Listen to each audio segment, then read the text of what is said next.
продолжува разврската на Евро 2020-та.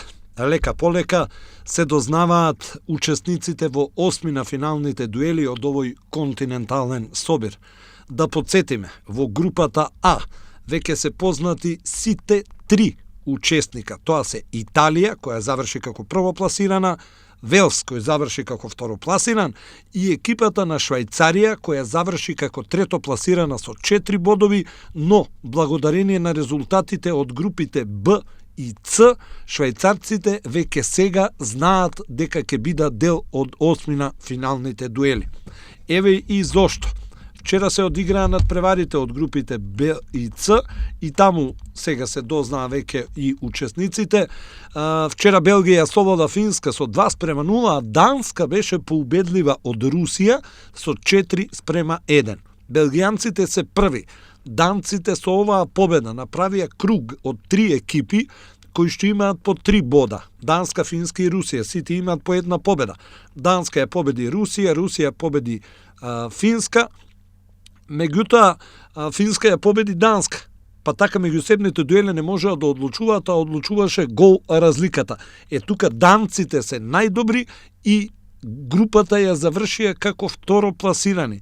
Финците до последно ќе стравуваат за третото место, бидејќи имаат само 3 бода, а русите дефинитивно отпаднаа од учеството во понатамошниот дел од борбите на Евро 2020. Во оваа група Ромелу Лукаку и натаму е најдобар стрелец со 3 постигнати голови. И во групата Ц веќе се познати 2 учесника. Македонија го одигра последниот надпревар, загуби од Холандија со 3:0. Горан Пандев ја заврши репрезентативната кариера, но јас лично, како и многумина мои истомисленици, го делам мислењето дека матичната фудбалска федерација, односно фудбалската федерација на Македонија, треба да му направи достоинствено простување од националниот дрес на арената Тодор Проески пред полни трибини, за да нашиот Пандев го доживее она за што работеше сиве овие години како фудбалер и во државава и надвор од границите на нашата земја. Рекол, Холандија победи Македонија со 3:0, а Австрија беше подобро од Украина со 1:0. Па така холанѓаните се први со 9 бодови, австриците втори со 6, а украинците ќе стравуваат до последно, бидејќи имаат само 3 освоени бодови. И сега само да напоменам за крај дека денеска се играат надпреварите од групата Д, каде што е особено интересно, играат Англија, Чешка и Шкотска, Хрватска. Чешка и Англија водат на табелата со 4 бодови. Хрватска и Шкотска ќе водат жестока битка за позицијата број 3, бидејќи имаат по 1 бод.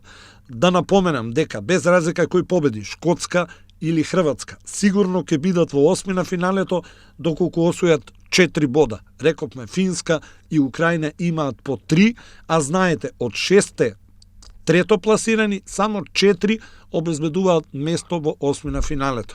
Значи, победникот од надпреварот Шкотска-Хрватска сигурно ќе биде во осмина финалето, но може да се случи победникот од надпреварот Шкотска-Хрватска да биде дури и второ пласиран, се разбира се во зависност од дуелот помеѓу Чешка и Англија. Доколку оваа средба заврши нерешено, Чешка ќе биде прва, Англија втора, а победникот од надпреварот Хрватска-Шкотска ќе биде трето пласиран. Така да мене ми се чини дека тоа би било најдобра солуција за екипите на Чешка и на Англија во престрет на осмина финалните дуели, да не се замараат, да не ги форсираат првите звезди, едноставно, како што многумина пати досега се случувало, да се одиграат на резултат, па што ќе биде потоа, нека биде.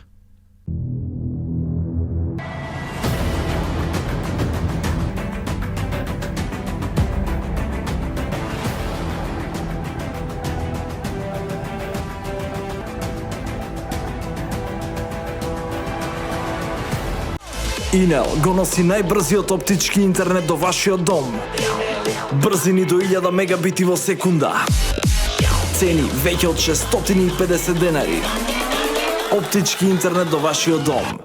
Само со Инел.